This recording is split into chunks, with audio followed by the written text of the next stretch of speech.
Hello Imran, আসসালামু আলাইকুম। সবাইকে শুভরাত্রি শুভেচ্ছা এবং অভিনন্দন জানিয়ে আজকে যে বুদ্ধি বা আলোচনা এটা আমি শুরু করতে যাচ্ছি।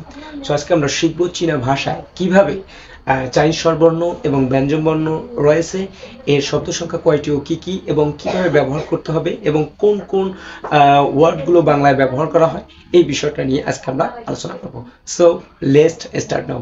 সো যারা ইউটিউব থেকে দেখবেন অবশ্যই সাবস্ক্রাইব করবেন, যারা ফেসবুক থেকে দেখবেন অবশ্যই কি করবেন, ফলো বাটন অন করে দিয়ে বেশি বেশি করে শেয়ার করে দিয়ে সবাইকে দেখার সুযোগ করে দেবেন। So let's start now.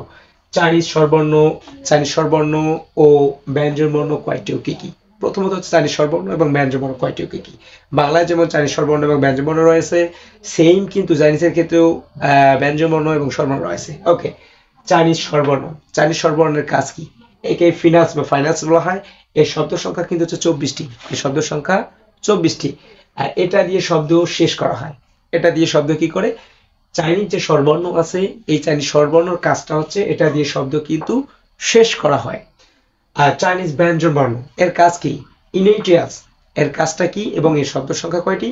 এর কাজটা হচ্ছে এটা দিয়ে শব্দ শুরু করা হয়। যে কোনো শব্দ একটা শুরু করবে, শুরু করব বা শুরু করতে হবে, এটা দিয়ে শব্দ কিন্তু শুরু করা হয় ইনেটিয়াস মানে ব্যঞ্জন বর্ণ দিয়ে, এবং এর শব্দ সংখ্যা হচ্ছে মাত্র 23টি।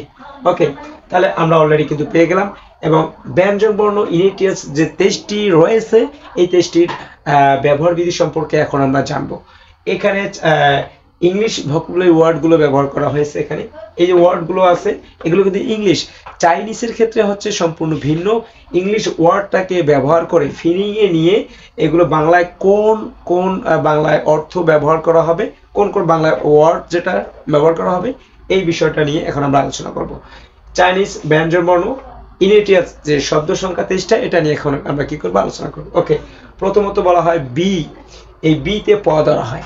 বিতে চাইনিজে কিন্তু প ধরা হয়, কিন্তু বাংলার ক্ষেত্রে বিতে কিন্তু ব ধরা হয়। চাইনিজের ক্ষেত্রে ভিন্ন, বিতে কিন্তু প ধরা হয় চাইনিজে, বাংলার ক্ষেত্রে বিতে ব ধরা হয়। ওকে, বিতে প, পিতে ফ, এমতে ম, এফতে ফ, ডিতে ত, টিতে থ, এনতে ন, এলতে ল, জিতে গ অথবা ক।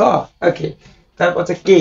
কে তে হচ্ছে খ, এইচ তে হচ্ছে হ অথবা খ, জে তে হচ্ছে জি, কিউ তে সি, জেটে তে জে, সি এইচ তে সে, এস এইচ তে সে, আর তে হচ্ছে রি। আর জেড তে হচ্ছে চ অথবা জ, সি এইচ তে স, এস তে হচ্ছে স, ওয়াই তে হচ্ছে ই, ডাব্লিউ তে হচ্ছে ও, আর এক্স তে হচ্ছে সি। সো অলরেডি কিন্তু ব্যঞ্জন বর্ণ যে ব্যবহার বিধি, হ্যাঁ, কোন কোন জায়গায় ব্যবহার করতে হবে, এই এপিসোডটা হচ্ছে মোস্ট একটা ইম্পর্টেন্ট এবং চাইনিজ ভাষার ক্ষেত্রে খুবই গুরুত্বপূর্ণ একটা এপিসোড। ঠিক আছে। সো ব্যঞ্জন বর্ণের কাজটা কি? ব্যঞ্জন বর্ণের কাজটা হচ্ছে এটা শব্দ শুরু করে, এই ওয়ার্ডগুলো দিয়ে চাইনিজ শব্দ শুরু করে ব্যঞ্জন বর্ণ, এবং এবং এটা দিয়ে শেষ করে কোনটা? স্বরবর্ণ দিয়ে শেষ করা হয়। ওকে, সো লাস্ট একবার রিভিশন দিচ্ছি, কোথাও যদি কোনো প্রবলেম থাকে এই বিষয়টা কি করব আমরা, যদি কোনো প্রবলেম থাকে এটা সলভ করে দিব। প্রথমত চাইনিজ স্বরবর্ণ এবং ব্যঞ্জনবর্ণ কয়টি কি কি? চাইনিজ স্বরবর্ণ, এটাকে ফিনান্স বা ফাইন্যান্স বলা হয়। এই শব্দের সংখ্যা হচ্ছে 24টি। এটা দিয়ে শব্দ শেষ করা হয়, যে কোনো শব্দ এটা দিয়ে শেষ করা হয়। তারপর হচ্ছে চাইনিজ ব্যঞ্জনবর্ণ ইনেটিয়াস, এর শব্দ সংখ্যা হচ্ছে 23টি। এটার কাজ কি? এটা দিয়ে শব্দ শুরু করা হয়, যে কোনো শব্দ শুরু করা হয় ব্যঞ্জন বর্ণ দিয়ে। তাহলে ব্যঞ্জন বর্ণ ইনেটিয়াস, ইনেটিয়াস যে শব্দ সংখ্যা সেটা হচ্ছে 23টি। এই শব্দ সংখ্যাগুলো আমরা এখন জানবো। ইংলিশ ওয়ার্ড ব্যবহার করে বাংলা যে ওয়ার্ড আছে, কোন কোন কোন কোন ওয়ার্ড ব্যবহার করা হবে, এই বিষয়টা নিয়ে আবার একবার এক্সপ্লেইন করতেছি। ওকে, প্রথমত এই ব্যঞ্জন বর্ণ ইনেটিয়াস, ব্যঞ্জন বর্ণ ইনেটিয়াস শব্দ সংখ্যা 23টি।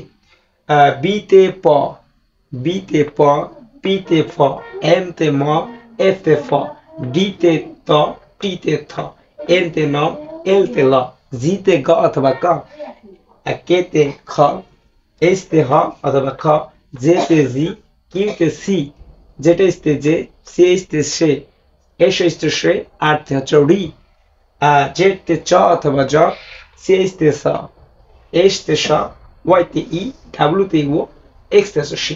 সো অলরেডি কিন্তু আমরা পেয়ে গেলাম এই এপিসোডটা চাইনিজ ভাষার ক্ষেত্রে মোস্ট এবং ভেরি ভেরি ভেরি ইম্পর্টেন্ট একটা এপিসোড। সো আর যারা যারা চাইনিজ ভাষা শিখতে চান সমগ্র দেশ থেকে চীনা ভাষায় ভর্তি চলতেছে, যে কোনো জায়গা থেকে, শুধু বাংলাদেশ নয়, যারা প্রবাসে রয়েছে প্রবাস থেকেও আপনারা চাইনিজ ভাষা শিখতে পারবেন। ঘরে বসে ফিজিক্যাল ক্লাস করতে পারবেন, 100% রিয়েল এবং অথেন্টিকভাবে আপনি চাইনিজ ভাষা শিখে নিজের ক্যারিয়ারটাকে এগিয়ে নিতে পারবেন। আপনি যদি কনস্ট্রাকশনে কাজ করেন, এই চাইনিজ ভাষা শিখে কিন্তু নিজের ক্যারিয়ারটাকে এগিয়ে নিতে পারবেন। যে কোনো সেক্টর, শুধু জাস্ট এক্সাম্পল দিলাম, ইপিজেডে সেখানেও কাজ করতে পারবেন। ইপিজেডের বাইরে যে কনস্ট্রাকশন রয়েছে, তারপর ইপিজেডের যে গার্মেন্টস সেক্টর যেগুলো রয়েছে ইপিজেডের বাইরে, সো যে কোনো সেক্টরে এক্সপোর্ট ইম্পোর্ট, হ্যাঁ, সমস্ত জায়গায় কিন্তু আসলে সেক্টর, সমস্ত জায়গায় কিন্তু আপনি আসলে চীনা ভাষাটা শিখে নিজের ক্যারিয়ারটাকে এগিয়ে নিতে পারবেন। সবাইকে এই উদ্যোক্তা আহ্বান জানাবো, চাইনিজ ভাষা শিখুন, নিজের ক্যারিয়ার করুন। আমি চাইনিজ ভাষা শেখাচ্ছি ঘরে বসে, আপনি ফিজিক্যাল ক্লাসের মতো করেই 100% ক্লাস করতে পারবেন এবং অথেন্টিকভাবে এই চাইনিজ ভাষাটা শিখে প্রতি মান্থলিতে 30 থেকে 40,000 টাকা উপার্জন করতে পারবেন। এই জন্য আপনাকে আগে কি করতে হবে, চাইনিজ ভাষা শিখে নিজের স্কিলটাকে ডেভেলপ করতে হবে। যার স্কিল যত বেশি, সে তত বেশি শিখতে পারবে এবং তত বেশি আর্নিং করতে পারবে। ওকে, সো আজকের যে আলোচনাটা ছিল, এটা একটা মোস্ট ইম্পর্টেন্ট একটা এপিসোড।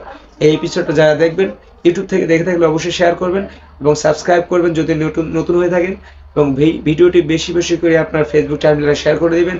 আপনার বন্ধু এবং বান্ধব যারা রয়েছে, যে বান্ধবী যারা রয়েছে, তারাও যেন এখান থেকে শিখে উপকৃত হয়। সো সবাইকে আবারও শুভরাত্রির শুভেচ্ছা এবং অভিনন্দন জানিয়ে, সবার সুস্বাস্থ্য এবং শুভকামনা জানিয়ে আজকের যে আলোচনা এখানে শেষ করতেছি। Thanks for watching. শেয়ার ফাঙিয়া।